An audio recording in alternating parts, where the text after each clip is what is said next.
ខ្ញុំបកករណាសូមនមស្ការថ្វាយបង្គំហូទិដៅចំពោះប្រជុំ3នៃព្រះរតនត្រ័យដោយសេចក្តីគោរព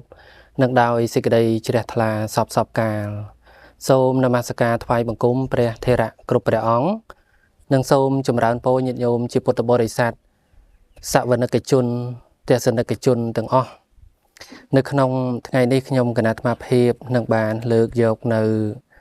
ព្រះធម៌តាក់ទងរឿងរ៉ាវអំពីបុព្វកម្មរបស់ព្រះសម្មាសម្ពុទ្ធណាបុព្វកម្មគឺបានន័យថាអំពើពីខាងដើមកាលដែលព្រះអង្គទ្រង់មិនទាន់បានត្រាស់ដឹងជាព្រះសម្មាសម្ពុទ្ធនៅឡើយអញ្ចឹងគឺព្រះអង្គមានការយល់យកកំណើតផ្សេងបំពេញបុណ្យបារមីហើយនៅក្នុងជាតិផ្សេងនោះក៏មានការប្រព្រឹត្តឆ្គាំឆ្គងបាបកម្មខ្លះផងដែរអញ្ចឹងនៅក្នុងថ្ងៃនេះខ្ញុំគណៈអាត្មាភាពបានសិក្សាស្រាវជ្រាវទៅគឺមានបុព្វកម្មបានន័យថាផ្នែកខាងបាបដែលព្រះអង្គធ្លាប់បានសាងហ្នឹងគឺមាន13ចំណុចដែលយើងគួរដឹងណាគួរដឹងណាហៅថាបុព្វកម្មដែលជាផ្នែកអំពើបាបណាពេលដែលព្រះអង្គទ្រង់បានត្រាស់ជាព្រះសម្មាសម្ពុទ្ធហើយគឺអំពើបាបដែលព្រះអង្គធ្លាប់សាងហ្នឹងឲ្យផលក្នុងភាពជាព្រះពុទ្ធនេះណាព្រះអង្គទ្រង់ត្រូវទទួលអកុសលវិបាកផ្សេងហ្នឹងដូចជាព្រះទេវទត្តប្រមៀលថ្មធ្វើគុតព្រះអង្គហើយទេវទត្តប្រើខ្មាន់ធ្នូឲ្យទៅបាញ់សម្លាប់ព្រះអង្គហើយទេវទត្តនឹងប្រើឲ្យគេប្រឡែងដំរីដើម្បីទៅជុលព្រិចព្រះអង្គធ្វើគុតព្រះអង្គអីហ្នឹងហើយព្រះអង្គទ្រង់ត្រូវគេចោទប្រកាន់មូលប្រកាច់ហើយព្រះអង្គទ្រង់មានព្រះអាពាធណាអាពាធបសិស័ក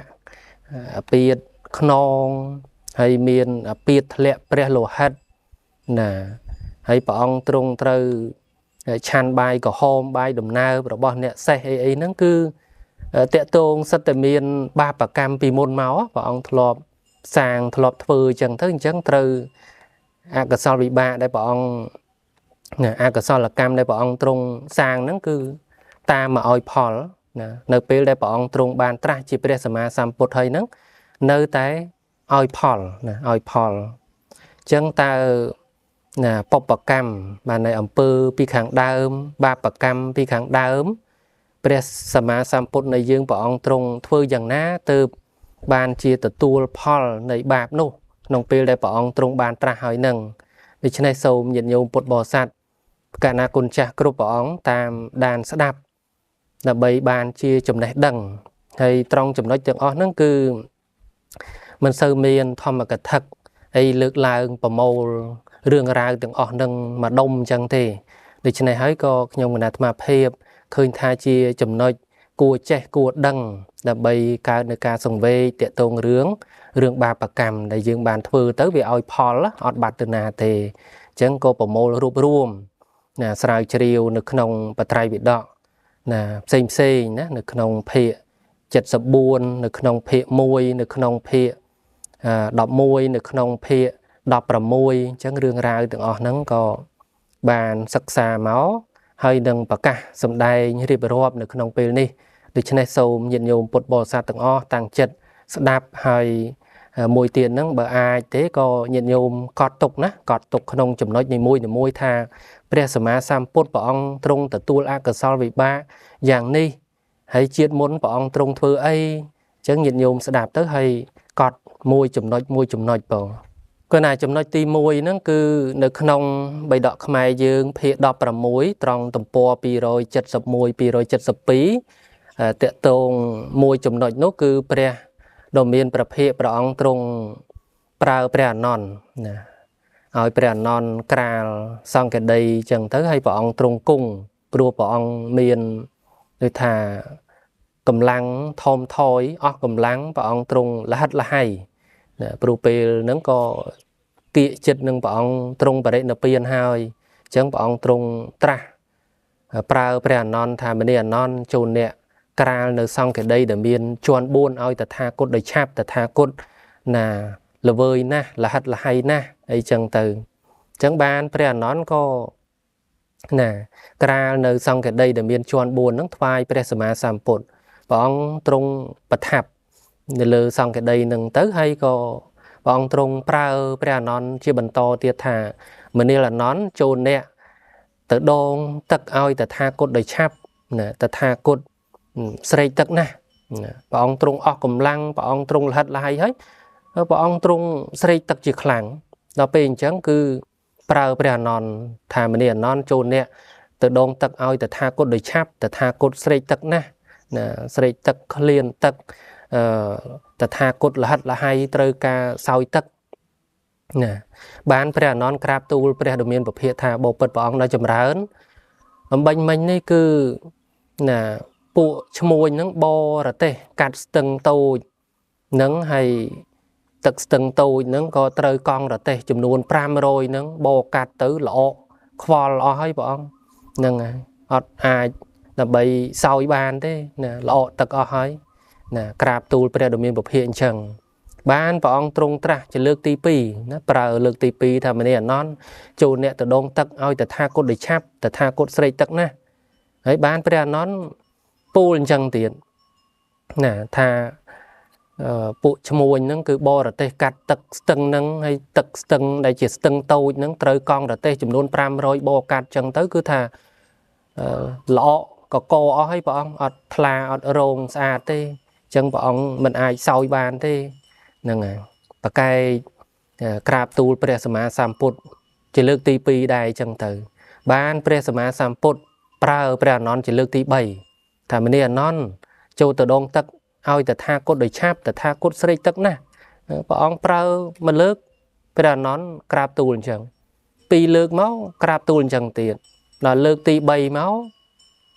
ហ្នឹងលេងបកែកលេងបកែកក៏កាន់បានកាន់បានដើរសំដៅទៅកាន់ស្ទឹងតូចហ្នឹងដែលគេបរទេសចំនួន500កាត់មិញហើយលោកគិតថាស្ទឹងតូចអញ្ចឹងហើយរទេស500បរកាត់វាគ្មានទៅថ្លាយទេល្អកកអស់ហើយដល់ពេលអញ្ចឹងព្រះដ៏មានពភៈប្រើអាត្មាអញជាលើក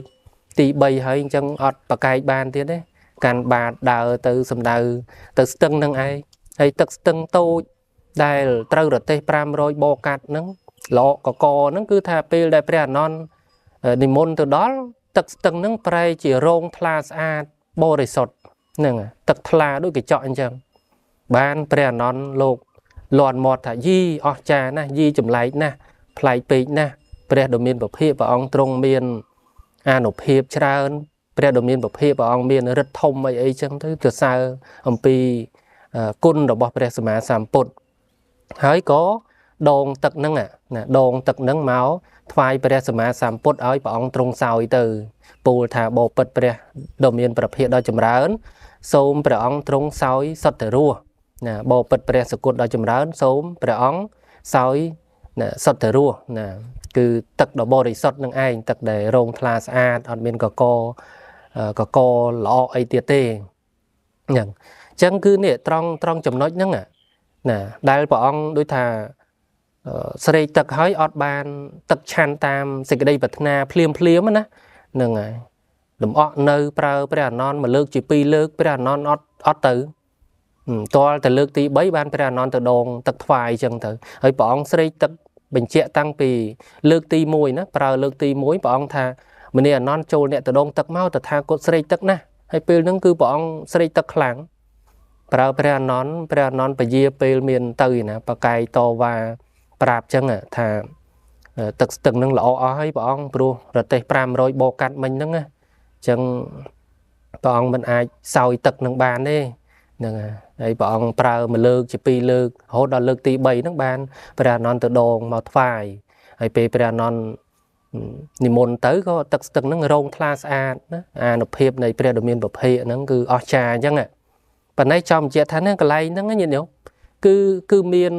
បាបកម្មពីខាងដើមហេតុអីបានជាព្រះសម្មាសម្ពុទ្ធព្រះអង្គស្រេកទឹកប្រើព្រះអនន្តឲ្យទៅដងហើយព្រះអនន្តអត់ទៅដងភ្លាមដោយសេចក្តីប្រាថ្នាដោយការប្រើរបស់ព្រះអង្គហ្នឹងថាមានបាបកម្មពីខាងដើមហ្នឹងពីជាតិមួយនោះគឺព្រះអង្គកើតជានាយគោបាលណាគោបាលនេះ khuyên cô chẳng tới hay miền mê cô mùi nó cứ cùng bông tay phật tật lọ tật co chẳng á hay bọn trong khơi theo tật năng viên mình xa mình lọ tật lọ thế có đành mê cô nâng tranh đấy cũng oi phật nâng ba bạc cam nâng ấy như nhau ba bạc cam tròn nâng ạ cứ cao chỉ ni cô ba thấy đinh mê cô đây còn bông phật tật lọ nâng mình oi phật hay mê cô về xây tật nó bị đinh mình oi kia phật tam thì cái đây bật na khơi nhé miền ba bạc cam nâng tớp oi phó về đây bọn trong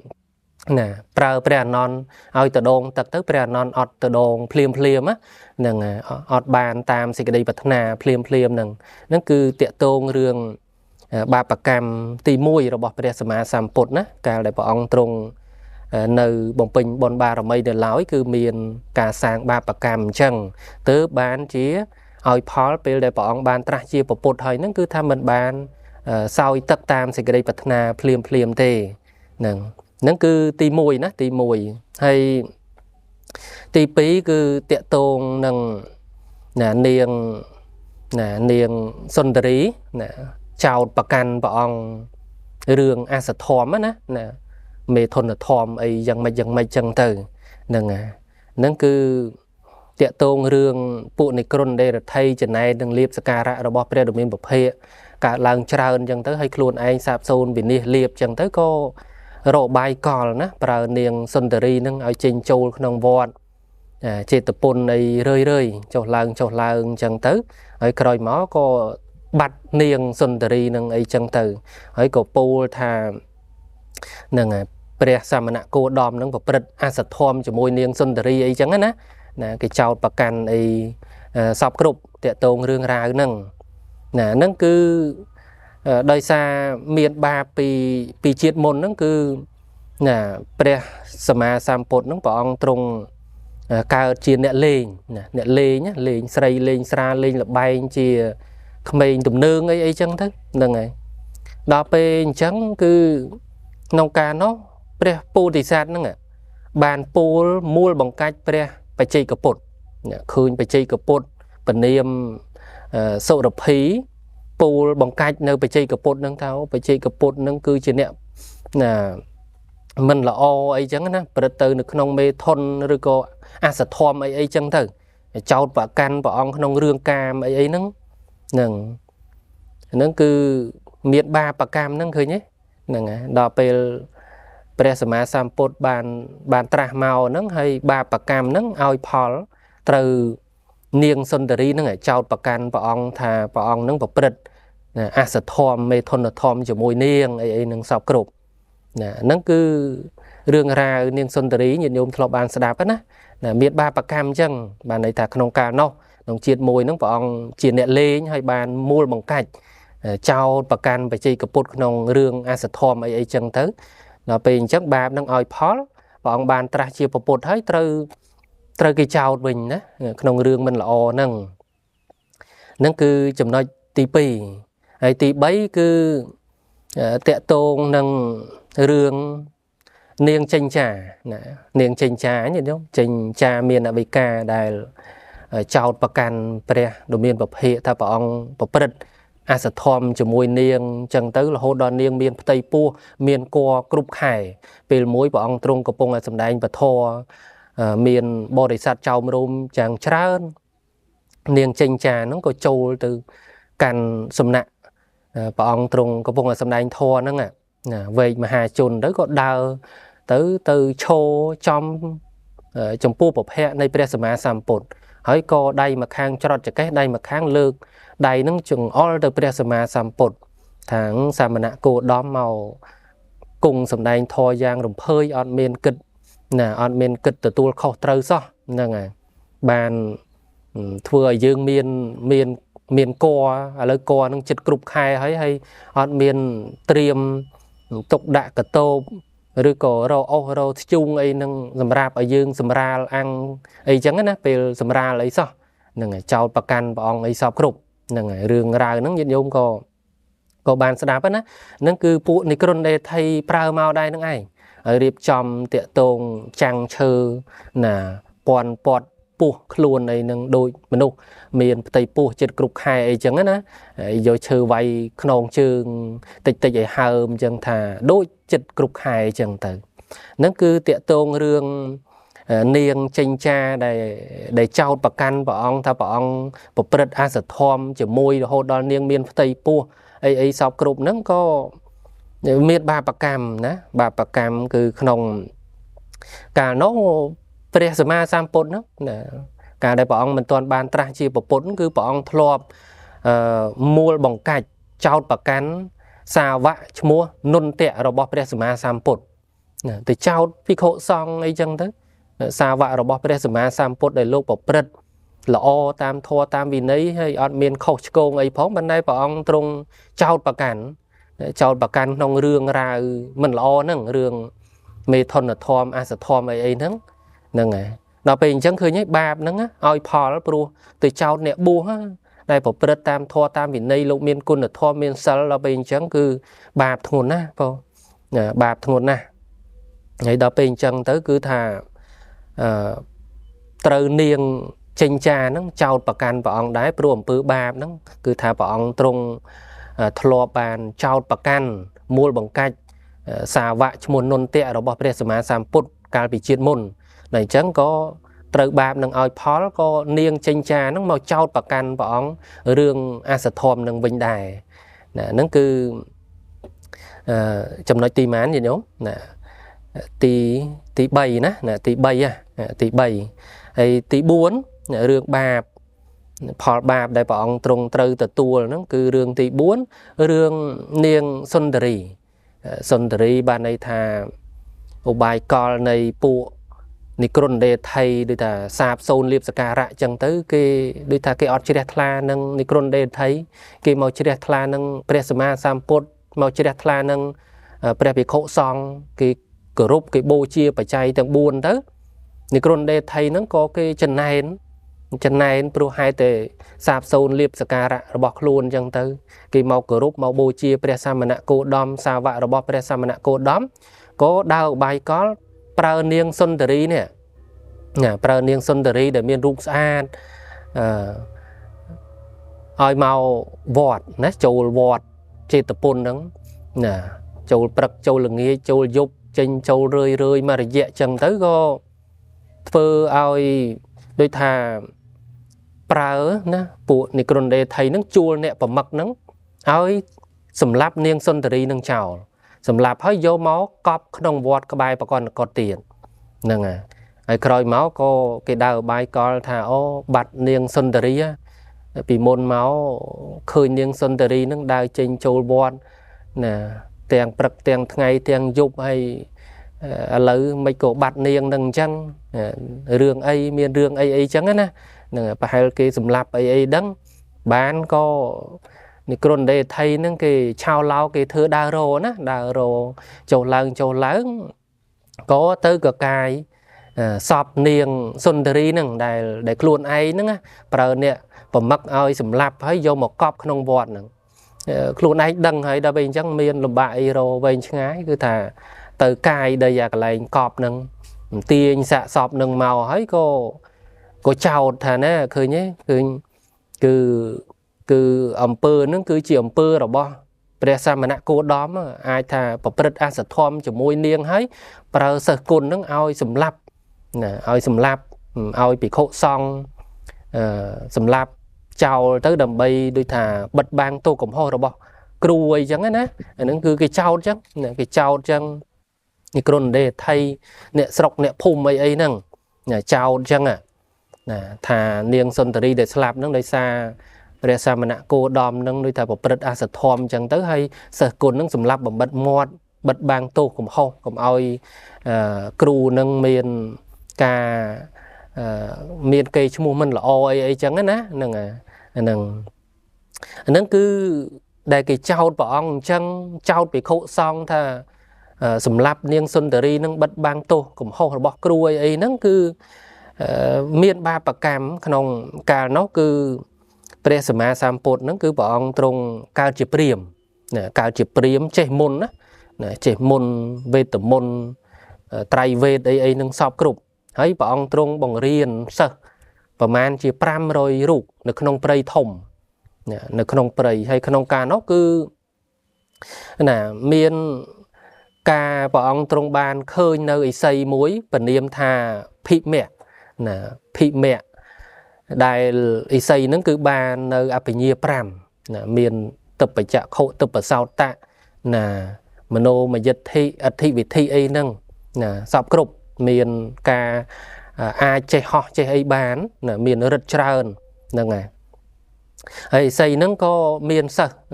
ស្សជាច្រើនចឹងដែរចៅមរោមចឹងទៅហើយដល់ពេលអញ្ចឹងគឺព្រះអង្គនេះដែលជាព្រាហ្មណ៍ណាឃើញនៅ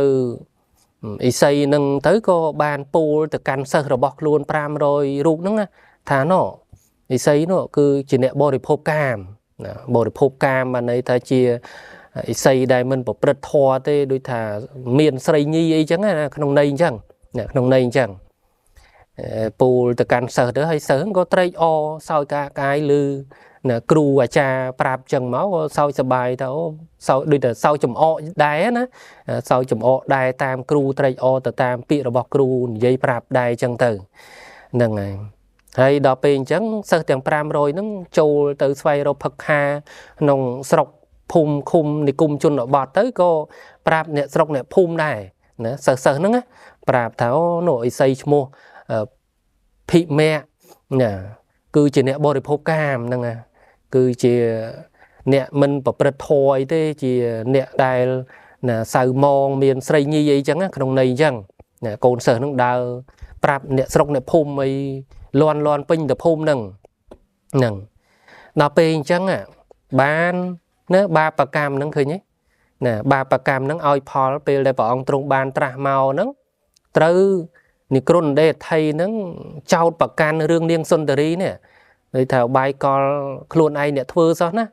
ហ្នឹងហើយឲ្យនាងសុន្ទរីហ្នឹងចេញចូលវត្តមករយៈទៅហើយបន្ទាប់មកប្រើអ្នកប្រមឹកឲ្យសម្លាប់នាងសុន្ទរីចោលយកសពនាងសុន្ទរីហ្នឹងកប់ក្នុងវត្ត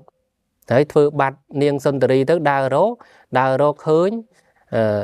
សពនាងសុន្ទរីហ្នឹងនៅក្នុងវត្តហើយក៏ចោតប្រកាន់ណាថាទង្វើហ្នឹងគឺជាទង្វើរបស់ព្រះសមណគោតមហើយជាទង្វើរបស់សិស្សគុណទៀតដូចថាគ្រូនឹងប្រព្រឹត្តអសធម៌ជាមួយនាងនឹងរួចចឹងទៅឲ្យសិស្សគុណនឹងសម្លាប់បំបិតមាត់ចឹងណាកុំឲ្យគេដឹងថាគ្រូខ្លួនឯងប្រព្រឹត្តអីចឹងទៅឃើញទេអញ្ចឹងគឺគេចោទនឹងវាមានបាបកម្មពីដើមមកអញ្ចឹងញាតិញោមណានឹងរឿងទី4ណាបាបរបស់ព្រះសម្មាសម្ពុទ្ធ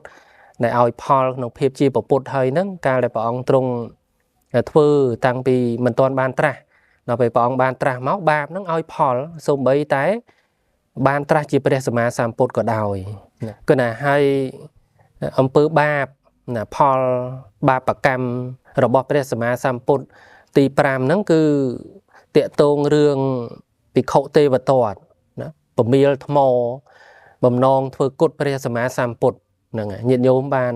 ធ្លាប់ឮណាទេវទត្តពមៀលថ្មធ្វើគុតព្រះអង្គអញ្ចឹងធ្លាប់ឮរឿងរ៉ាវហ្នឹងហើយរឿងរ៉ាវហ្នឹងនៅក្នុងបៃដកភាគ11ណាភាគ11ត្រង់ទំព័រ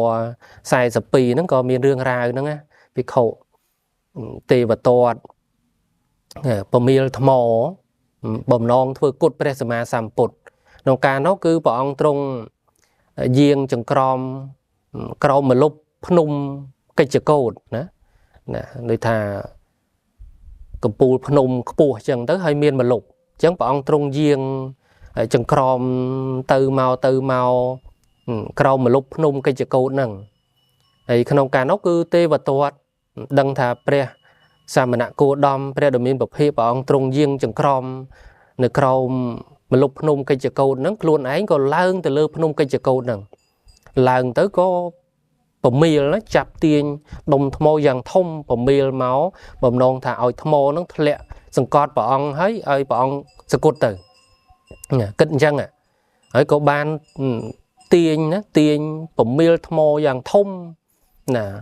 មកអញ្ចឹងទៅក៏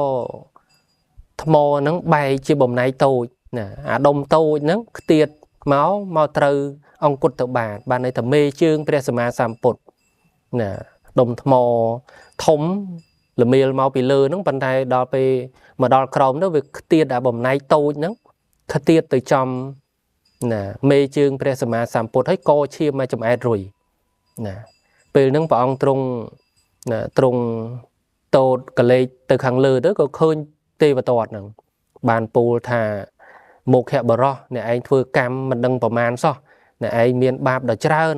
បានន័យថាគឺត្រូវអនន្តរិយកម្មនឹងឯងណាត្រូវអនន្តរិយកម្មអ្នកឯងគឺធ្វើលោហិតរបស់តថាគតឲ្យពុពងអ្នកឯងមានបាបដ៏ច្រើនអីចឹងណាមិនមែនជាពាក្យដាក់ទំនាយទេបានន័យថាជាច្បាប់ធម្មជាតិដែលបុគ្គលបន្ទុះនឹងព្រះសម្មាសម្ពុទ្ធយ៉ាងហ្នឹងគឺច្បាប់ធម្មជាតិហ្នឹងឲ្យបុគ្គលហ្នឹងត្រូវមានបាបដ៏ធ្ងន់ហៅថាអនន្តរិយកម្មហ្នឹងណាលោហិតុបាតៈគឺថាធ្វើលោហិតប្រពុតហ្នឹងឲ្យពុពងខ្ទាំឈាមមកចំអែតរុយចឹងទៅនឹងត្រង់ចំណុចដែលថាទេវទត្តពមៀលថ្មបំណងធ្វើគុតរបស់ធ្វើគុតព្រះសម្មាសម្ពុទ្ធហ្នឹងគឺមានបាបកម្មពីខាងដើមដែរញាតិញោមណាបាបកម្មពីខាងដើមគឺក្នុងការនោះព្រះសម្មាសម្ពុទ្ធហ្នឹងណាព្រះអង្គទ្រង់សម្លាប់បងប្រុសណាមានដូចថាឪពុកតែមួយប៉ុន្តែម្ដាយទីតីម្ដាយផ្សេងគ្នាឪពុករួមគ្នាប៉ុន្តែមានម្ដាយផ្សេងគ្នាដល់ពេលអញ្ចឹងព្រះសម្មាសម្ពុទ្ធនេះព្រះអង្គទ្រង់សម្លាប់បងប្រុសណាយកទ្រព្យសម្លាប់ដណ្ដើមទ្រព្យណាបងប្រុសមានទ្រព្យទទួលបាន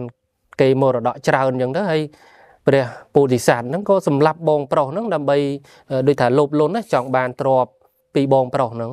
ហើយសម្លាប់បងប្រុសហ្នឹងគឺយកទៅបោះឃើញណាបោះចោលទៅនៅក្នុងជ្រោះញាតិញោមមិនមែនសម្លាប់អីធម្មតាទេសម្លាប់ទៅយកទៅបោះចោលក្នុងជ្រោះហើយក្នុងជ្រោះភ្នំញាតិញោមដឹងហើយមានជំរៅជ្រៅហើយមានថ្មតូចថ្មធំដល់ពេលអញ្ចឹងគឺថាព្រះ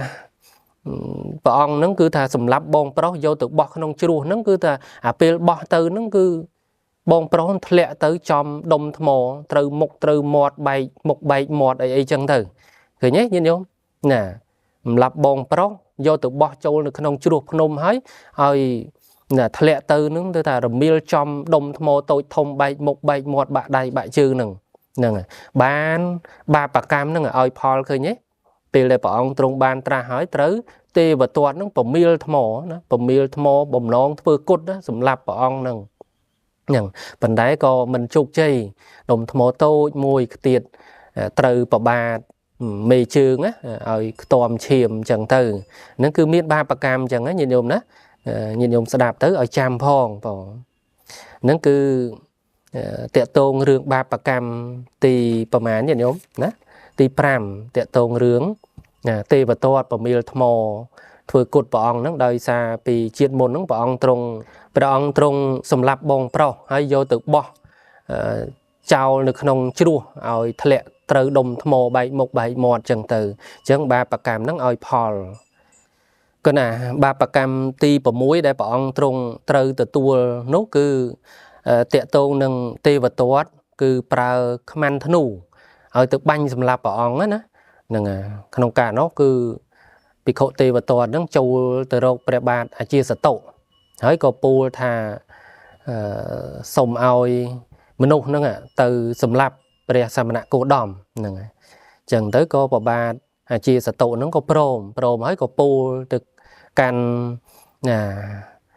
ន់មនុស្សទាំងឡាយថាបើលោកម្ចាស់ទេវទត្តប្រើអ្នកយ៉ាងណាអ្នកឯងធ្វើតាមលោកទៅហ្នឹង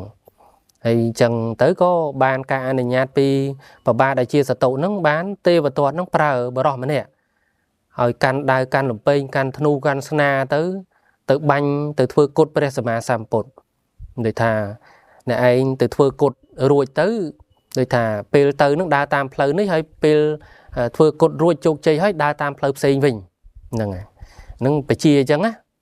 ហើយបន្ទាប់មកបានទេវទត្តហ្នឹងក៏ដូចថាចាត់មនុស្ស2នាក់ប្រើទី1ហ្នឹងប្រើមនុស្សម្នាក់ឲ្យទៅសម្លាប់ព្រះអង្គហើយបន្ទាប់មកគឺទេវទត្តហ្នឹងប្រើមនុស្ស2នាក់ឲ្យទៅចាំសម្លាប់បរិសម្នាក់ហ្នឹងពេលត្រឡប់មកវិញដូចថាសម្លាប់បំបិតមាត់ណាប្រើឲ្យសម្លាប់ចឹងទៅហើយប្រើបន្ថែមមនុស្សរហូតដូចថាប្រើមនុស្សម្នាក់ ឲ្យទៅសម្លាប់ទៅប្រើមនុស្ស2នាក់ឲ្យទៅសម្លាប់បំបិតមាត់បរោះម្នាក់ហ្នឹងហើយប្រើមនុស្សដូចថា2នាក់ទៅប្រើមនុស្ស4នាក់ឲ្យទៅចាំសម្លាប់2នាក់ដែលត្រឡប់មកវិញហ្នឹងដូចតែសម្លាប់បំបិតមាត់ហើយប្រើមនុស្ស4នាក់ទៅប្រើមនុស្ស8នាក់ឲ្យទៅចាំសម្លាប់ហ្នឹងហើយប្រើមនុស្ស8នាក់ឲ្យទៅសម្លាប់ព្រះដ៏មានពភៈហ្នឹងហើយប្រើមនុស្ស16នាក់ឲ្យទៅស្កាត់ទៅចាំសម្លាប់មនុស្ស8នាក់បំបិតមាត់អីចឹងណាហ្នឹងប៉ុន្តែនេះបរោះទី1ហ្នឹងទទួលពាក្យទេវទត្តទៅកាន់ដាវកាន់លំពេងកាន់ធ្នូស្នាទៅក៏ជួបព្រះសម្មាសម្ពុទ្ធក៏ញ័រចម្ប្រប់ភ័យតក់ស្លុតអីចឹងទៅណាឈោច្ដប់បានព្រះសម្មាសម្ពុទ្ធព្រះអង្គទ្រង់ចូលទៅក្បែរទៅហើយព្រះអង្គទ្រង់ពោលថាមនាលបរោះអ្នកឯងកុំភ័យកុំខ្លាចឡើយហ្នឹងហើយពេលហ្នឹងទៅក៏បរោះហ្នឹងក៏ដូចថាមានការទុកដាក់ទុកធ្នូដាវស្នាអីហ្នឹងម្លាយទៅហើយបានកម្រើករួចថ្វាយបង្គំព្រះសម្មាសម្ពុទ្ធថ្វាយបង្គំទៅក៏រៀបរាប់ថាខ្ញុំព្រះអង្គហ្នឹងគឺមកតាមបញ្ជាទេលោកម្ចាស់ទេវទត្តប្រើខ្ញុំព្រះអង្គឲ្យមកធ្វើគុតព្រះអង្គអញ្ចឹងខ្ញុំព្រះអង្គគឺមានកំហុសធ្ងន់ណាស់សូមព្រះដ៏មានពភៈកុំប្រកាន់ព្រោះខ្ញុំព្រះអង្គជាបុគ្គលល្ងងខ្លៅជាបុគ្គលវង្វេងជាបុគ្គលមិនឆ្លៀសជាបុគ្គលដែលត្រូវទោសត្រូវសេចក្តីល្ងងហ្នឹងក្របសង្កត់ហើយអញ្ចឹងខ្ញុំព្រះអង្គសូមកម្មាទោសអីចឹងទៅបានព្រះដ៏មានពភៈព្រះអង្គទ្រង់ត្រាស់ទៅថាអ្នកឯងល្អហើយគឺថាដឹងទោសកំហុសហើយក៏កម្មាទោសចំពោះតថាគតអញ្ចឹងតថាគតមិនយកទោសយកបៃអីទេហើយបុគ្គលដែលដូចថាមានទោសកំហុសហើយសំដែងនៅទោសនឹងតាមធម៌គឺបុគ្គលនឹងគឺជាបុគ្គលដែលចម្រើននៅក្នុងអរិយវិន័យព្រះអង្គសំដែងអញ្ចឹងទៅហើយក៏ព្រះអង្គទ្រង់ណាសំដែងធម៌ឲ្យបរោះហ្នឹងស្ដាប់ណាព្រះអង្គសំដែងអំពីណាទានកថាសីលកថាណាសកកថាហើយទោសសៅមងរបស់កាមគុណអញ្ចឹងទៅហើយបានអានិសង្សនៃការចេញចាកកាមគុណអីហ្នឹងហើយបរោះនឹងស្ដាប់ហើយព្រះអង្គទ្រង់ប្រកាសសម្ដែងនៅអរិយសច្ចធម៌ទាំង4ទៅបរោះនឹងស្ដាប់បានសម្រេចសោតាណាបានសម្រេចសោតាអញ្ចឹងទៅក៏ព្រះអង្គប្រើឲ្យទៅផ្លូវផ្សេងទៀតទេវទត្តប្រើបន្តហ្នឹងដោយសារអត់ឃើញទៅបាត់វាប្រើបន្តរហូតដល់ទៅបរោះទាំងអស់ហ្នឹងគឺមកជួបព្រះអង្គបានស្ដាប់ពធបានសម្រេចធម៌ទាំងអស់ហ្នឹងហើយទេវទត្តរៀបគម្រោងប្រើទៅហ្នឹងមានបានធ្វើគុតបានហើយអត់ជោគជ័យទេហ្នឹងអត់ជោគជ័យនឹងឯងបានបរោះម្នាក់ហ្នឹងដូចតែប្រើបរោះម្នាក់ទៀតឲ្យទៅក៏បរោះបកាយបរោះម្នាក់ហ្នឹងបកាយតែខ្ញុំព្រះអង្គខ្ញុំកណាអត់ហ៊ានទៅទេអត់ហ៊ានទៅទេហ្នឹងហើយបានទេវទត្តថាបើណែឯងទៅយើងទៅសម្លាប់ខ្លួនឯងណាបានកើតរឿងទៅជាឡើងលើភ្នំកិច្ចកោតប្រមៀលថ្មធ្វើគុតព្រះអង្គហ្នឹងដោយសាររឿងពីមុនមកគឺប្រើគេណាប្រើគេឲ្យទៅសម្លាប់តាំងពីម្នាក់តាំងពី2នាក់3នាក់រហូតដល់16នាក់មកបាត់មានណាព្រះអង្គទ្រង់ទូមានបានណាសម្ដែងពធទៅបានសម្រេចធរអស់ហ្នឹងហើយមានមកធ្វើគុតអីបានដល់ពេលអញ្ចឹងក៏ខ្លួនឯងចាប់ផ្ដើមហ្នឹងហើយទៅខ្លួនឯងហ្នឹងទៅឡើងលើភ្នំហើយប្រមៀលថ្មធ្វើគុតព្រះសម្មាសម្ពុទ្ធអីហ្នឹងគឺតាក់ទងរឿងណាទេវទត្តដែលប្រើខ្មាន់ធ្នូឲ្យទៅសម្លាប់ព្រះអង្គហ្នឹងគឺដោយសារពីជាតិមុនណាលោកសំដែងអំពីបាបកម្មពីជាតិមុនព្រះអង្គទ្រង់ជាទារកណាកំពុងលេងជាក្មេងតូចអញ្ចឹងរត់លេងនៅផ្លូវធំហ្នឹងហើយបានឃើញបច្ចេកពុទ្ធឃើញបច្ចេកពុទ្ធទៅដុតព្រៃដុតដូចថាបំណងឲ្យលោកឆេះលោកសគុតអីចឹងណានឹងឃើញទេរត់លេងហើយក៏ដុតព្រៃឲ្យលោកក្តៅលោកឆេះអីចឹងទៅនេះបំណងមិនល្អអញ្ចឹងណាហ្នឹងបាបកម្មហ្នឹងញាតិញោមបាបកម្មដែលថាទេវទត្តប្រើខ្មាន់ធ្នូឲ្យទៅសម្លាប់ព្រះអង្គហ្នឹងគឺទោសពីកាលដែលព្រះអង្គទ្រង់នៅជាទារកហើយគឺដុតព្រៃ ban khơi bị chơi cặp bột tới đọt prey rồi bị chơi cặp bột nâng đôi thà chạy rốt chanh ấy chẳng á nâng cứ miền ba chẳng đại nhận nhôm ní cứ chia ba ti pra môi đạiព្រះសម្មាសម្ពុទ្ធព្រះអង្គទ្រង់ត្រូវទទួលពេលដែលព្រះអង្គទ្រង់បានត្រាស់ជាព្រះសម្មាសម្ពុទ្ធហើយនឹងហើយបាបទី7ញាតិញោមណាបាបទី7គឺតកតងនឹងទេវទត្តដែរគឺទេវទត្ត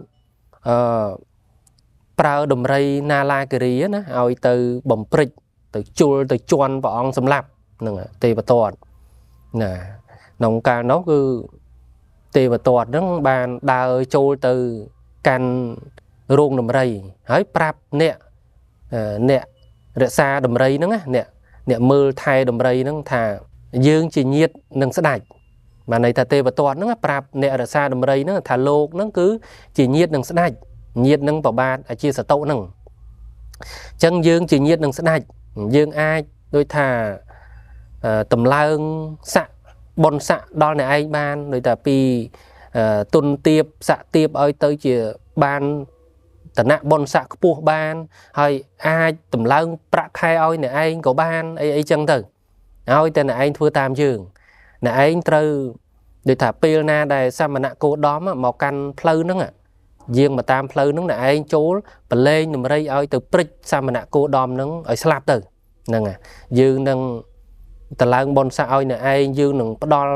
ប្រាក់រង្វាន់ឲ្យអ្នកឯងអីចឹងណាទេវទត្តពូលនឹងអ្នកថែរក្សាដំរីនឹងចឹងហើយដល់ពេលក្នុងការនោះព្រះ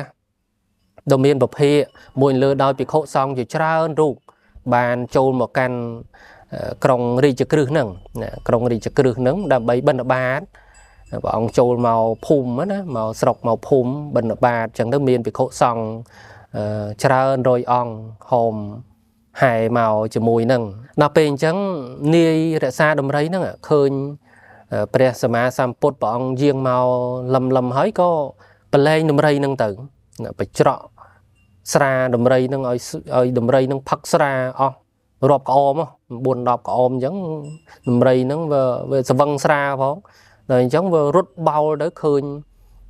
ព្រះដ៏មានពភៈយាងមកលើមពីចម្ងាយអញ្ចឹងក៏រត់ទៅហើយភិក្ខុទាំងឡាយក្នុងការនោះក៏ពូលប្រាប់ព្រះដ៏មានពភៈថាបបិទ្ធព្រះដ៏មានពភៈដ៏ចម្រើន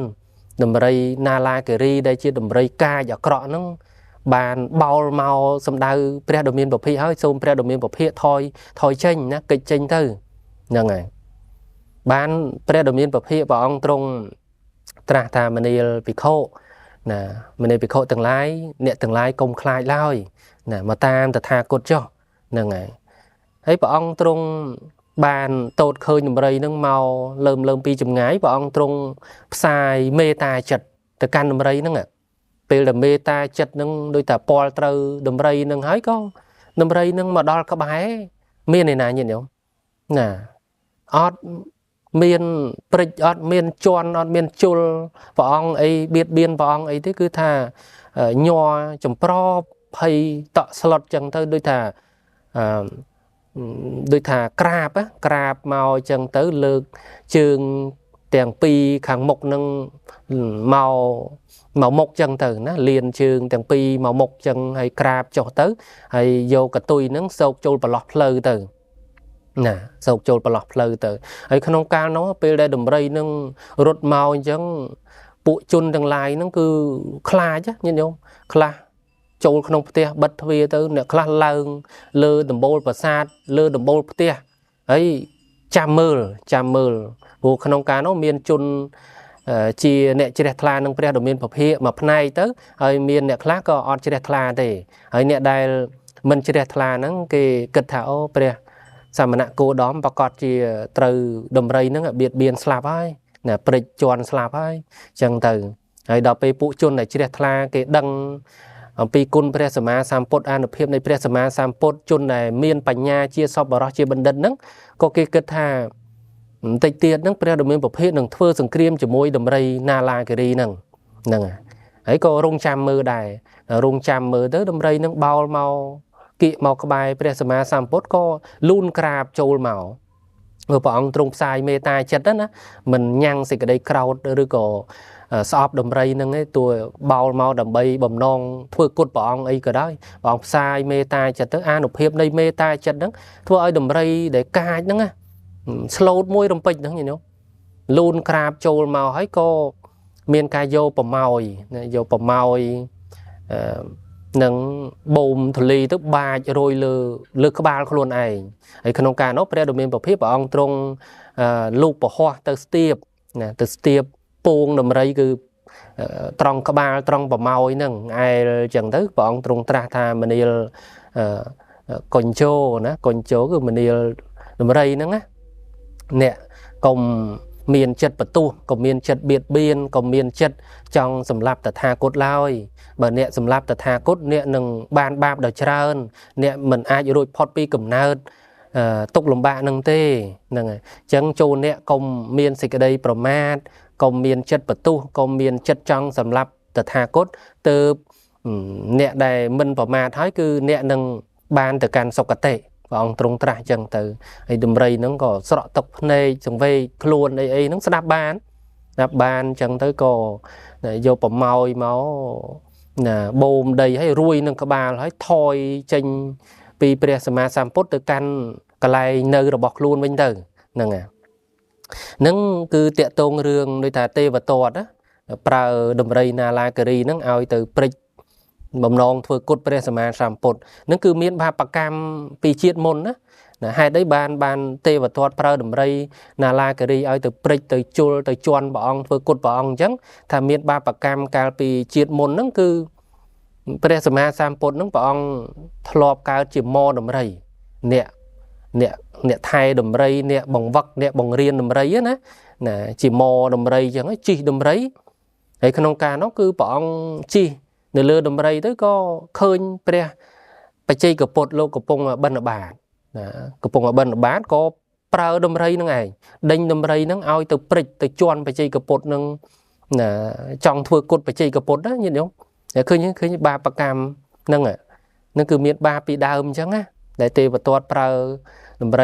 นาลากรีเอาตัวปริตนั่งได้ซามีbaการไปเชียดมนนั่นคือ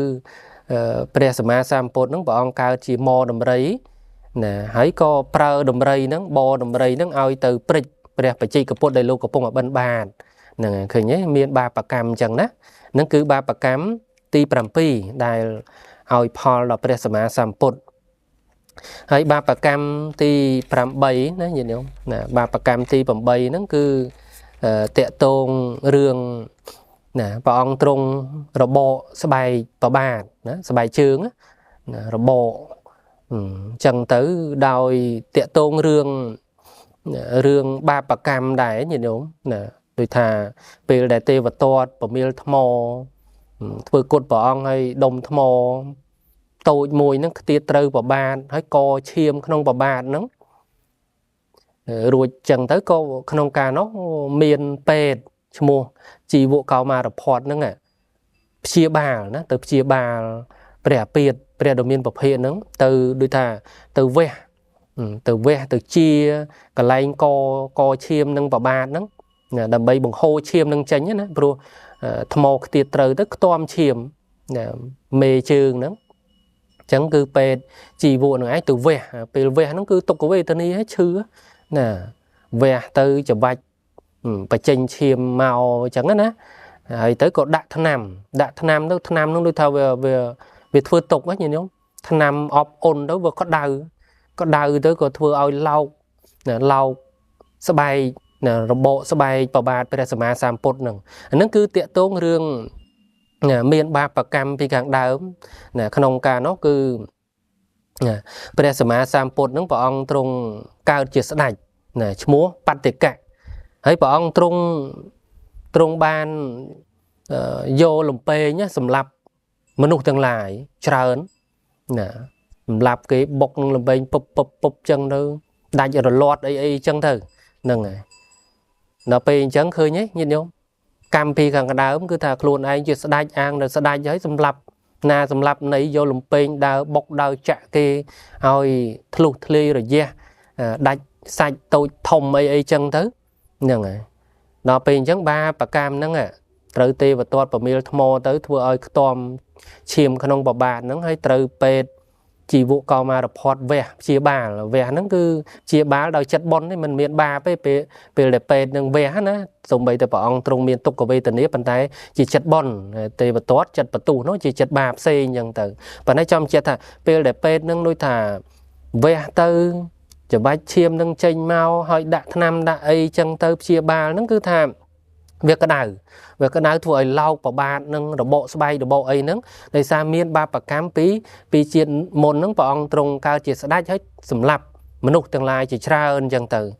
ដោយលំពេងណាដោយលំពេងបុកទៅដាច់រលាត់អីចឹងឃើញទេណាអញ្ចឹងគឺបាបកម្មហ្នឹងឲ្យផលពេលដែលព្រះអង្គទ្រង់បានត្រាស់ជាព្រះសម្មាសម្ពុទ្ធហ្នឹងគឺបាបកម្មទី8ដែលព្រះសម្មាសម្ពុទ្ធនៃយើងហ្នឹងព្រះអង្គត្រូវទទួលណាទទួលវិបាកកម្មហ្នឹងហើយទី9ណាបាបទី9ដែលព្រះអង្គទ្រង់ត្រូវទទួលហ្នឹងគឺព្រះអង្គទ្រង់មានព្រះអាពាធណាអាពាធបសិស័កញនោះអាពាធនឹងរឿយណាពេលដែល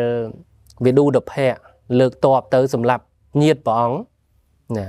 វិឌុដភៈចងគំនុំគុំស្អប់ដោយសាររឿងគេមើងងាយថាខ្លួនឯងនឹងជាកូនទាស័យមិនមែនជាស្ដេចមិនមែនជាខ្សែសក្យៈអីទេហ្នឹងហើយដឹងរឿងរ៉ាវទៅក៏ខឹងគេណាវិឌុដភៈហ្នឹងខឹងគេមើងងាយថាខ្លួនឯងហ្នឹងមិនមែនជាពូជពងខ្សែស្រឡាយស្ដាច់ទេជាកូននាងទាស័យទេហើយអញ្ចឹងកុំមកអាងវាងអីហ្នឹងហើយគេមើងងាយខាងសក្យៈហ្នឹងមើងងាយអញ្ចឹងវិឌុដភៈហ្នឹងចងគំនុំគុំស្អប់ក៏បានតបបានអំណាចអីអញ្ចឹងទៅលើកតបទៅសម្រាប់ពួកសក្យៈហ្នឹងខាសម្រាប់ញាតិរបស់ព្រះសម្មាសម្ពុទ្ធហ្នឹងពេលដែលវិឌុដភៈហ្នឹងលើកតបទៅសម្រាប់ញាតិរបស់ព្រះអង្គហ្នឹងព្រះអង្គទ្រង់យាងទៅខាត់អង្គយាងទៅអញ្ចឹងហើយព្រះអង្គទ្រង់កិច្ចចុះពីផ្លូវទៅគង់ក្រោមដើមឈើមួយកដាលថ្ងៃកដាលវាលអញ្ចឹងទៅអត់មានស្លឹកទេបានវិឌុដភៈលើកតបទៅបានឃើញព្រះសម្មាសម្ពុទ្ធក្បែរផ្លូវហ្នឹងចូលទៅថ្វាយអង្គមទៅពោលថាមិនបានព្រះដ៏មានប្រភេទព្រះអង្គទ្រង់គង់ក្រោមដើមឈើណាអត់មានស្លឹកហើយត្រូវថ្ងៃក្តៅហែងអញ្ចឹងព្រះអង្គណាបានព្រះដ៏មានប្រភេទត្រាស់ថាតថាគតសុខចិត្តក្តៅណាសុខចិត្តក្តៅកុំឲ្យតែញាតតថាគតនឹងមានសេចក្តីទុក្ខហ្នឹងហើយព្រះអង្គពោលអញ្ចឹងទៅបានវិឌុដភៈនឹងដឹងថាអូព្រះដ៏មានប្រភេទហ្នឹងព្រះអង្គទ្រង់យាងមកខាត់អញកុំឲ្យអញទៅសម្លាប់ញាតព្រះអង្គហើយព្រះអង្គមានបតីស្រឡាញ់ញាតណាដឹងយល់សេចក្តីទៅក៏លើកតបដកថយទៅវិញទៅ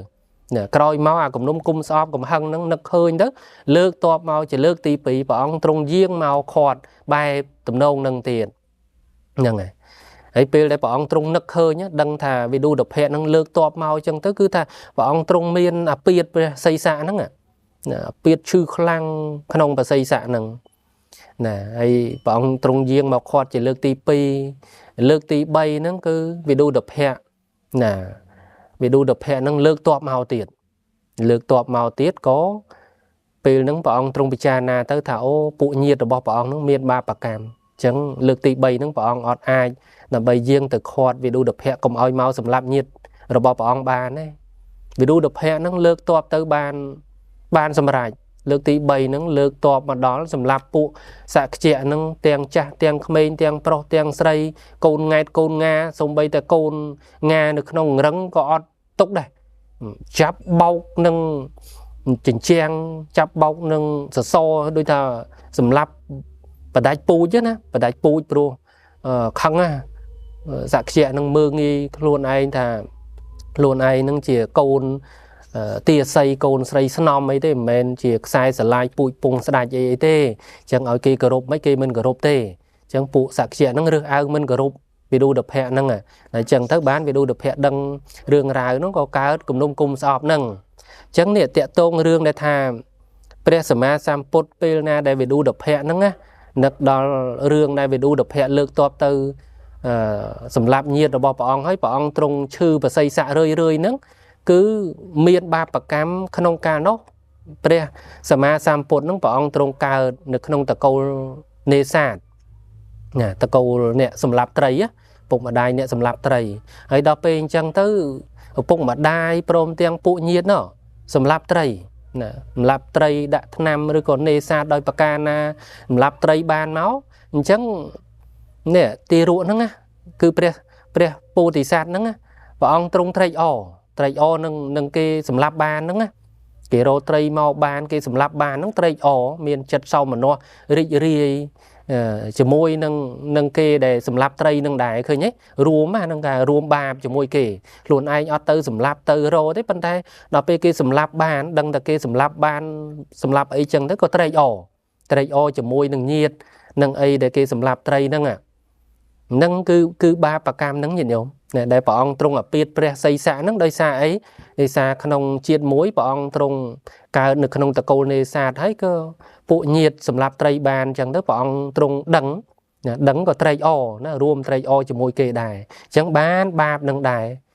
បាបនឹងឲ្យផលមកពេលដែលព្រះអង្គទ្រង់បានត្រាស់ជាព្រះសម្មាសម្ពុទ្ធហើយគឺថា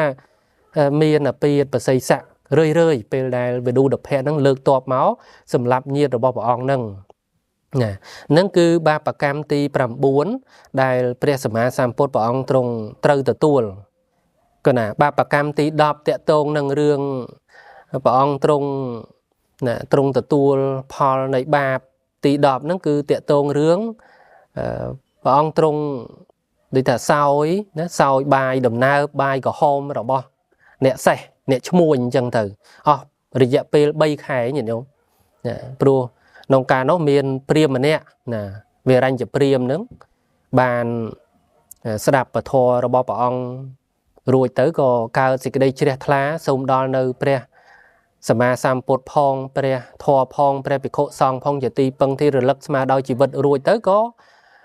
រតនាយាងព្រះដ៏មានពភៈមួយលើដោយភិក្ខុសង្ឃហ្នឹងគង់ចាំវសាក្នុង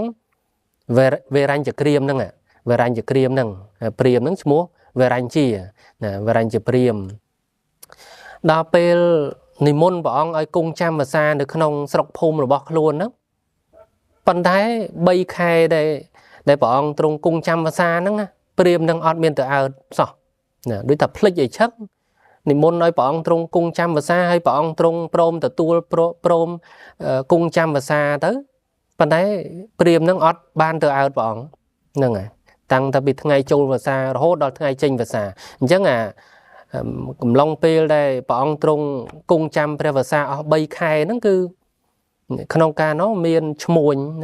500នាក់គេមករស់ស៊ីនៅក្នុងស្រុកនឹងដែរហើយគេដាក់ស្បៀងមកហើយស្បៀងហ្នឹងមិនមែនអាហារអីល្អប៉ុណ្ណិតទេគឺបាយកតាមិញហ្នឹងណាបាយដំណើបបាយក្រៀមបាយអីហ្នឹងបរិភោគចឹងទៅវាមានតែឆ្ងាញ់អីទេហើយអញ្ចឹងបានពួកឈ្មោះនឹងឯងទំនុកម្រងព្រះសម្មាសម្ពុទ្ធមួយលើដោយភិក្ខុសង្ឃណា3ខែក្នុងវសាហ្នឹងអញ្ចឹងទៅហើយព្រាហ្មណ៍ដែលនិមន្តហ្នឹងមានបានមកអើតមកមើលមកទំនុកម្រងទេភ្លេ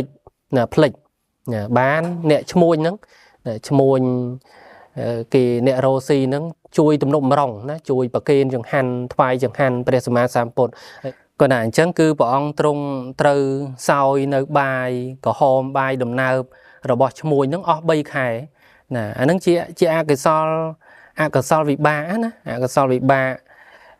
ហេតុអីបានជាព្រះអង្គដូចថាជាព្រះពុទ្ធប៉ុន្តែណាត្រូវសោយបាយដែលមិនល្អបាយក្រហមបាយដំណើបអីចឹងហ្នឹងមានបាបកម្មណានៅក្នុងកាលមុនហ្នឹងគឺព្រះសម្មាសម្ពុទ្ធនឹងធ្លាប់ពោលផ្ដន់ទាពួកសាវករបស់ព្រះសម្មាសម្ពុទ្ធផុសៈថាពួកលោកឯងនឹងចូលទំពាស៊ីនៅបាយដំណើបបាយក្រហមទៅណាកុំបរិភោគកុំទំពាស៊ីនៅបាយស្រូវសាលីបាយស្រូវសាលីហ្នឹងគឺល្អហ្នឹងញ៉ឹងបាយឆ្ងាញ់អញ្ចឹងទៅបាយក្រហមបាយដំណើបវាអត់ឆ្ងាញ់ណាវាអត់ឆ្ងាញ់វាអត់មានរសជាតិអីចឹងទៅដល់ពេលអញ្ចឹងធ្លាប់ពោលអញ្ចឹងពោលទៅលើភិក្ខុសង្ឃដែលជាសាវករបស់ព្រះសម្មាសម្ពុទ្ធផុសៈណាផុសៈអញ្ចឹងទៅថាឲ្យលោកហ្នឹងគឺឆាន់បាយក្រហមបាយដំណើបទៅកុំឆាន់ចង្ហាន់ឆ្ងាញ់ស្រូវសាលីអីចឹងធ្លាប់ពោលអញ្ចឹងឃើញទេដល់ពេលអញ្ចឹងបាបកម្មហ្នឹងពេលដែលព្រះអង្គទ្រង់បានត្រាស់ ấy trâu priêm về ranh chụp priêm nâng rát nia bỏ ông ở cung trăm và xa nơi khăn về ranh chụp kriêm ấy phần thái ọt ban tới tụm nụm rồng đau giả ha phải chạy từng lại buồn ấy lọ phần đất ấy cứ ọt ấy đôi thả ba bạc cam nâng thua ấy priêm nâng đôi thả ban tay thì môn pre sama samput ấy trăm và xa ấy thua ấy priêm nâng plei dây chừng ấy đó bên chẳng miên nana tụm nụm rồng cứ thả miên tái chmui cái mà rosi nâng chmui xe nâng đôi thả cái màu rosi không sọc nâng đôi thả dạ bê bay khai chẳng á lụa đầu vài van nâng chẳng tới cái ban chmui nâng ấy tụm nụm rồng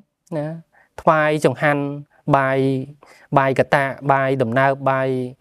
có hôm nâng đòi presma samput ấy bỏ ông trung chan nâng cái nhé chan nơi bài để mình là o nâng à bay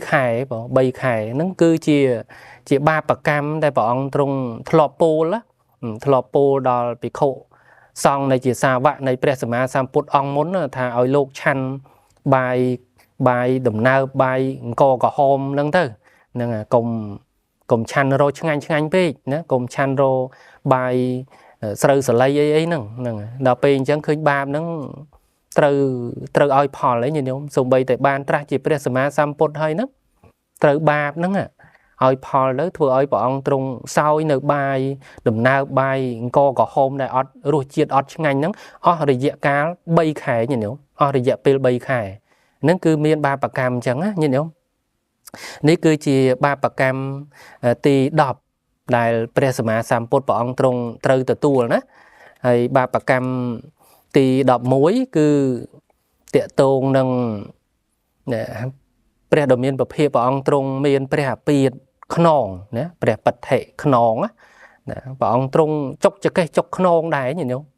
chỉ presma samput hay nâng à cứ bỏ ông che chư cho cái chư khnon đại nâng cứ về miền ba bạc cam thì càng đào nhìn nhung nè nông càng nó pre đồ miền bậc hiện nâng à chỉ pre bodhisat nâng bọn trong cao máu chỉ mà nụ cái tư cái tòn miệt đôi thà cái ta giống á miệt thùng đấy bên này mình cua để tái miền cầm lang khẳng ấy khăn ông ca nó miền nẹt phần đa mà nẹt đôi thà uột anh ang chẳng á nè uột anh ang chẳng tới vay phần đa cho môi na chne chẳng tới go miền đôi thà miền nẹt cao lang ang vàng anh khăng anh bạc cay miền na đo anh chẳng tới nó từ mà uột trong presma samput bọn trung chập món nè chập nè lần cho cung tới buộc cây tới hơi chập tới hơi bọn trung lần cho cung ốc trong cho cây hơi bọn trung có vên từ lư pen đây pru nè sron cho cây sron khnon ở từ nè sợi ôi chân tới đôi ta bạc bọp khâu khai bọn chân từ nè cứ ban đây thà bọn trung chiến nẹt chấm bắp chiến nẹt bà đá hay miền cầm lang kháng hay có đôi thà bóng bạc nẹt bà đá sinh thế để miền ẩm nuốt uột cái áng á nè uột cái áng hay chẳng bọn trung chạp nè lăng cho cung buộc cây tới hay ốc lăng cho cung ốc trong cho cây trong khnon kia nó ao nè kịch cho cây kịch khnon hết bọc kia từ lư pan đầy tiền nè chẳng bán ba bạc cam nó như nào ẩm pư nó ba đấy nó như nào nó bên chẳng cứ nhé ba bạc cam này bọn sang máu hay ban tra chi presma samput ba bạc cam nâng oi phó thua oi presma samput bọn trong miền là piệt pre bật thể cứ khnon nè chẳng cây khnon nó bọn chọc khnon chọc chẳng cây rưỡi bộ nâng đây xa ba bạc cam này bọn thọp từng so màu nâng cứ ba bạc cam tí đập mùi hay ba bạc cam này bọn trong trừ từ tua tì đập pi nó cứ tiệt tôn nâng presma samput bọn trong miền pre piệt đôi thà lô hết tập bạc con tì cà piệt nè lô hết tập bạc con tì cà piệt cứ ở piệt chọc pre lô hạt thẹn pre lô hạt đó nhìn không nè tam bảo nè chẹt mau tam bảo phong ở tam thuê thùng tam ba đó thuê thùng nhìn không score lắm tam ba nữa chẳng cứ bọn trong ở piệt khăng á nhìn không ở piệt khăng thẹn chiêm mau là sầm bao chân từ nó cứ chia pre sama sampot đó và ông trung miên là bia lẹ pre lô hạt tam thuê thông nâng ấy trà máu tam mọt phong rơi chẳng tới bán lô sầm đáy tiệt tốn miên ba bạc cam cao pi chiết món nọ và ông thọp thưa pe đó thưa pe tới từ mưa kê chẳng tới ngày mưa chí cái đôi thà cái có họ cái mưa nghỉ cái mưa nghỉ tháng pet nín on à ọt bạc cài phong mưa anh ọt chi mưa anh ấy ọt bạt phong ấy chẳng thế đấy chẳng bảo ông chưa chẹt luôn anh chụp ni anh thấy ọt men ọt bát đấy anh mưa anh đã năm nâng tới đăng là chia đăng tờ bán đấy để đi bao cái nhá này chẳng bảo ông trong khắng đã năm ở cái rịa ru trâu này trâu rịa ru thề chiêm thề ấy nâng à rồi nhé nữa cả bị chiết món bảo ông cả chỉ pet hay mưa cái tới cái miền là bách cách có cái mưa nghề ấy có bảo ông trong khăn tới xóm năm đã ở cái trâu máu thề chiêm thề ấy nâng nâng à đó bên chân tới ba bạc cam nâng oi Paul bên đây bảo ông trong bàn tra chỉ bây giờ mà samput hơi ấy bên đây bảo ông nuôi thà ngày đây bảo ông trời bên đây nó biến à bảo ông trong sau nơi sâu cả mặt tập vẽ rồi bỏ ni chọn đấy nhìn nhá nè sâu cả mặt tập vẽ rồi bỏ ni chọn nâng đài miền ao chia ruột dạng cây lên hay trời bụ tê và đá có nòm tập về ao chia nâng đạn được nông sâu cả mặt tập vẽ nâng đài bên đôi miền bảo hiệp bảo ông trong sau nơi sâu cả mặt ở vẽ rồi bọn ni chọn nâng ruột sạp tay à biết đọc khlang khá cao lớn chụp bộ bọn à biết nó cứ thà lô hệ tập bạc con tika biết à biết chọc pre lô hạt lẹ pre lô hạt nó cao lớn nói bọn tục cầu với từ nia đọc khlang khá nè rồi pi bọn trong bàn sau nơi sâu cả mặt ở vẽ rồi bọn ni chọn nâng à chẳng cứ để biết nhé nè biết nó cứ ba bạc cam bị chiết môn thế nè mình men sna đây rồi bọn ni chọn rồi có ai rồi có ha năng về miền chiết kỳ mi rằng mấy cứ ở đấy cứ tiệt tôn rương ba bạc cam bị chiết môn nè để thà bọn thọp cao chỉ pe nè vừa pe chẳng đất đặt năm bị chọc cái ở ru là hốt đòi thệ chiêm thệ ấy nằng nó pe màu bàn tra chỉ bây giờ mà samput chất đừng phải nó piên ấy bảo ông trong sau nơi sâu cả mặt ở vẽ rồi bọn này chọn đó ấy à piết bây giờ thệ bây giờ lô hạt nâng à để xa ba bạc cam nâng ai nó nhìn nhau chẳng nhìn nhau trời vô trời cham là bây giờ mà samput đó bảo ông trong miền là piết nó khlang kha piết thệ bây giờ lô hạt ấy chẳng từ nó cứ miền ba bạc cam chẳng đài nè hay ba bạc cam ti đọc bày nó nhìn nhau thì đọc bày bạc cầm trong khâu để nhom cái mà hiệp bờ màu rùa rùa máu cứ miền ba bạc cầm rồi bạc presma samput nó đọc bày chấm nói chân trâu máu đó chấm nói ti đọc bày tiệt tôn rương pel đại bọn môn đường bàn tra nó presma samput này dương môn đường bàn tra nó bọn trong thưa tục cả cái gì ra ở gì cao pram môi presma bờ môi chăn nám ấy nhìn nhau bọn trong đôi thằng cùi sầm ma thi ọt bài cả hai tắc mình chăn mình sau và ha đây để dạy cao bỏ môi cho nằm hỗ đo từ rụt cài nâng scan scope miên sắp bay đần đọp chẳng sắp bay đần đọp chẳng nhìn nhôm thọp khơi nhé rụt nâng cái cu cái ấy nông rụt cầm nú để khơi bọn trong cung sầm ma thi hơi scope á nè scope đôi thằng sắp bay pu nên đo chẳng non đo đòi chẳng non nó cứ ban này thầm miên tại bay đần đọp chẳng rồi kiềm nó cứ bọn trong thưa tục gạ cái ra chẳng cứ bọn trong thưa tục gạ cái ra nó bỏ mùi và xa rồi có bỏ mùi chắc nằm ọt miên sau và ha ấy thế bản đấy trời tê và đà nó đối thà bình châu nó ao chi từ tam run như hết á run như chẳng tới có rụt cài nó từ tu ao chi pi tê và đà đạn nó có phải chôn nó có chơi tăng nữa tại ơi bọn trong riêng từ bên ở ba tư sau chẳng han đây đây luôn bọn ở đây tăng chất tăng chất bột bật ót là hai chẳng mong nè này chẳng nhìn nhôm thọp đạp với tiệt tôn rương presma samput bọn một đường bàn tra nó cứ tha bọn thưa ơi tục lùm ba tam plơ cài nó ở thì dạ cao bỏ mùi năm tọt máu ban bọn trong បានត្រាស់ជាព្រះសម្មាសម្ពុទ្ធអាហ្នឹងគឺមានបាបកម្មញាតិញោមបាបកម្មដែរត្រង់ចំណុចហ្នឹងតែហេតុអីបានជាព្រះសម្មាសម្ពុទ្ធព្រះអង្គទ្រង់ធ្វើខ្លួនឲ្យលំបាកអត់បាយកាហាយទឹកស្គមរីងរៃសល់តែស្បែកដណ្ដប់ឆ្អឹងហើយអស់រយៈកាល6ឆ្នាំអញ្ចឹងមិនព្រមប្រព្រឹត្តល្មមទៅថាមានបាបកម្មណាបាបកម្មកាលពីសាសនានៃព្រះសម្មាសម្ពុទ្ធព្រះនាមកស្សបៈហ្នឹងគឺក្នុងកាលនោះព្រះអង្គទ្រង់កើតជាជោតិបាលមានុបណាជោតិបាលមានុបហើយក្នុងកាលនោះគឺមានសម្លាញ់ព្រះអង្គឈ្មោះខតិកាហ្នឹងគឺថាបបួលព្រះអង្គឲ្យទៅស្ដាប់ធម៌ណាបបួលឲ្យទៅវត្តទៅស្ដាប់ធម៌អញ្ចឹងទៅណាបបួលទៅគឺអត់ទៅព្រះអង្គប្រកែកអត់ទៅហ្នឹងអត់ទៅបបួលយ៉ាងម៉េចក៏អត់ទៅដែរណាហើយដល់ពេលអញ្ចឹងសម្លាញ់ហ្នឹងក៏បបួលព្រះអង្គហ្នឹងថាបើមិនទៅវត្តទៅស្ដាប់ធម៌ទេមកអញ្ចឹងយើងដើរលេងទៅងូតទឹកទៅងូតទឹកដល់ពេលបបួលទៅដើរលេងបបួលទៅងូតទឹកព្រះអង្គទៅណាបើដើរលេងទេយើងទៅហើយទៅងូតទឹកហ្នឹងគឺទឹកស្ទឹងក្បែរវត្តហ្នឹងឯងណាក្បែរវត្ត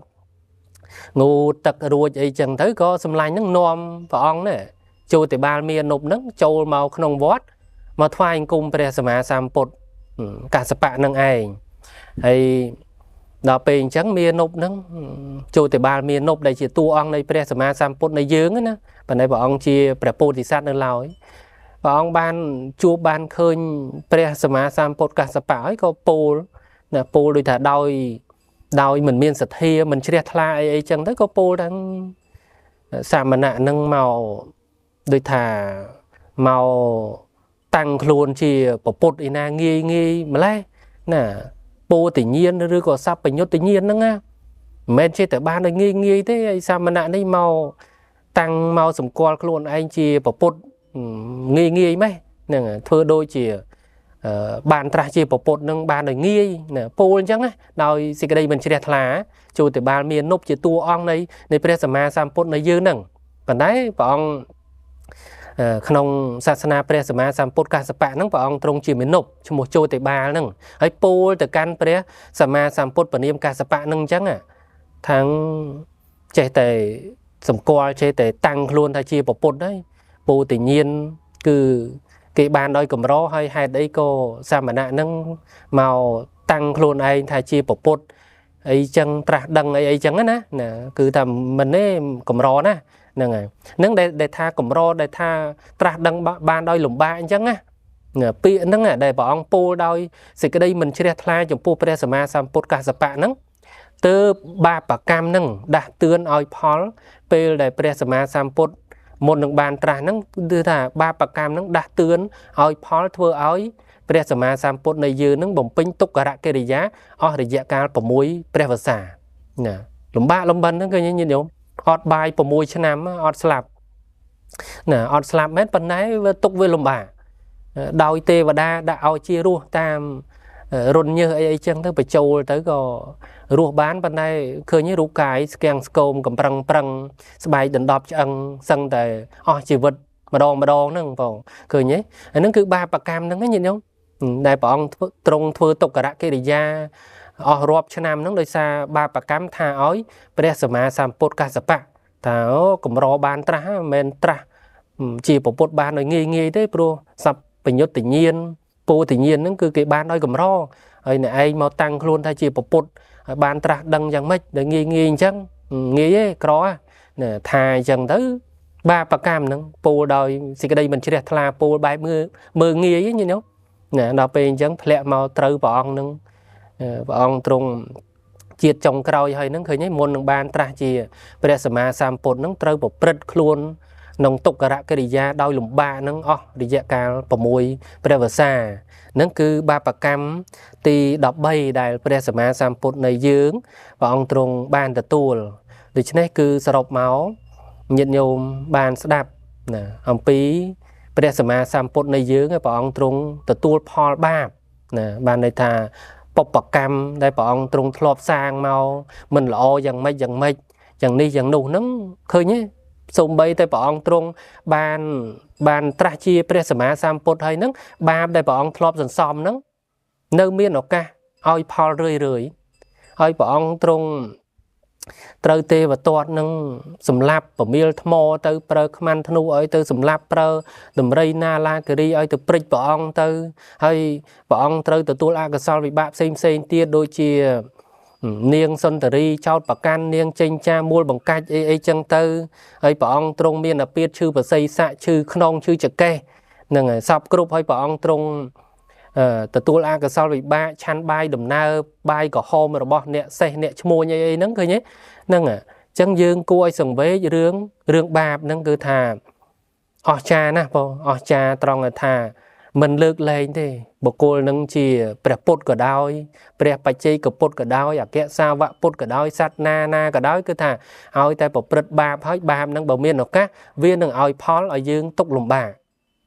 ណាឲ្យទុកលំបាកនឹងទុកលំបាកនៅក្នុងមនុស្សហើយមុននឹងឲ្យផលទុកលំបាកក្នុងមនុស្សហ្នឹងណាព្រះអង្គធ្វើបាបពីមុនមកហ្នឹងត្រូវឲ្យធ្លាក់នរកនឹងអស់រាប់ពាន់ម៉ឺនសែនឆ្នាំទៅទៀតហ្នឹងហើយអញ្ចឹងនេះគឺជា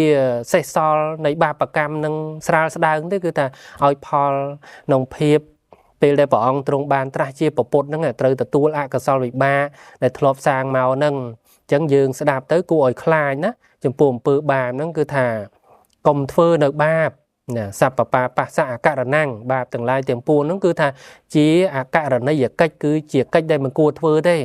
គ្រប់ព្រះអង្គគ្រប់គ្នាក៏បីវាចាក៏បីលះបង់នៅអំពើបាបកាលណាដែលយើងសាងបាបខ្លះវាជាប់ពាវរាអញ្ចឹងវាត្រូវឲ្យផលមើលដូចព្រះសម្មាសម្ពុទ្ធអញ្ចឹងព្រះអង្គទ្រង់ធ្វើនៅអំពើបាបពីមុនមកឃើញទេបាបហ្នឹងជាប់ពាវរាមកត្រូវឲ្យផលសូម្បីតែព្រះអង្គទ្រង់ជាព្រះពុទ្ធណាបានត្រាស់ជាពុទ្ធហើយហ្នឹងបាបហ្នឹងអត់លើកលែងទេឲ្យផលដល់ព្រះសម្មាសម្ពុទ្ធយ៉ាងនេះមួយយ៉ាងនោះមួយអីសពគ្រប់ទាំងអស់បងអញ្ចឹងគឺតកតងរឿងបុព្វកម្មឬក៏បាបកម្មដែលព្រះសម្មាសម្ពុទ្ធនៃយើងព្រះអង្គទ្រង់ធ្លាប់សាងធ្លាប់សន្សំមកកាលដែលព្រះអង្គមិនទាន់បានត្រាស់ជាពុទ្ធហើយបាបហ្នឹងពេលដែលព្រះអង្គទ្រង់បានត្រាស់ហើយក៏តាមឲ្យផលក្នុងពេលដែលព្រះអង្គទ្រង់បានត្រាស់ហ្នឹងទទួលនៅបាបទទួលនៅអកុសលវិបាកដូចដែលបានរៀបរាប់មកហ្នឹងប៉ុណ្ណាដូច្នេះសូមថ្លែងអំណរគុណញាតិញោមពុទ្ធបរិស័ទទាំងអស់ដែលបានតាមដានស្ដាប់តាក់ទងរឿងបុព្វកម្មឬក៏បាបកម្មដែលព្រះសម្មាសម្ពុទ្ធត្រូវទទួលក៏មានរហូតដល់ទៅ13ចំណុចដែលគួរឲ្យសង្វេគគួរឲ្យយើងគ្រប់គ្នាហ្នឹងចេះដឹងណាចេះដឹងហើយញាតិញោមស្ដាប់ចឹងទៅគឺកត់ទុកណាព្រះអង្គទ្រង់យ៉ាងនេះដោយសារពីមុនមកយ៉ាងម៉េចហ្នឹងគឺមានហេតុផលណាអតីតៈដោយដែលខ្ញុំគណៈអាត្មាភាពបានលើកមកប្រកេនមកជូនអញ្ចឹងញាតិញោមកត់ទុកណាកត់ទុកចំណុចមួយអញ្ចឹងទៅហើយបើកត់អត់តាន់ទេញាតិញោមដូចតែស្ដាប់អត់តាន់ស្ដាប់ឡើងវិញញាតិញោមណាស្ដាប់ចុះស្ដាប់ឡើងហើយកត់មួយចំណុចហ្នឹងរហូតដល់13ចំណុចហ្នឹងទៅណាសិតតែសំខាន់ណានេះគឺខ្ញុំគណៈអាត្មាភាពប្រមូលស្រាវជ្រាវលើកមកគឺដើម្បីចែកជូនញាតិញោមពុទ្ធបរិស័ទបានជាចំណេះដឹងតាក់ទងរឿងព្រះសម្មាសម្ពុទ្ធនៃយើងហ្នឹងព្រះអង្គទ្រង់ទទួលនៅផលរបស់បាបណាផលរបស់បាបដែលព្រះអង្គទ្រង់ធ្លាប់ធ្វើហ្នឹងមកមានរហូតដល់ទៅ4-10ចំណុចហ្នឹងដែលយើងគួរចេះដឹងណាគួរចេះដឹងដូច្នេះសូមប្រគេនបុណ្យជូនបុណ្យកាលណាគុណចាស់គ្រប់ព្រះអង្គញាតិញោមពុទ្ធបរិស័ទគ្រប់រូបត្រេកអរអនុមោទនានៅបុណ្យកុសលដែលខ្ញុំគណៈអាត្មាភាពបានរតនាតាក់ទងនឹងព្រះសម្មាសម្ពុទ្ធនៃយើងដែលព្រះអង្គទ្រង់ទទួលនៅអកុសលវិបាកបាបកម្មដែលធ្លាប់សន្សំមកណាសម្រាប់ជាបុណ្យកុសលគ្រប់ព្រះអង្គគ្រប់គ្នាសូមបាននៅសេចក្តីសុខសេចក្តីចម្រើនមាននៅបញ្ញាសមាធិបានរួចផុតចាកទុក្ខគ្រប់ព្រះអង្គគ្រប់គ្នាសូមអនុមោទនា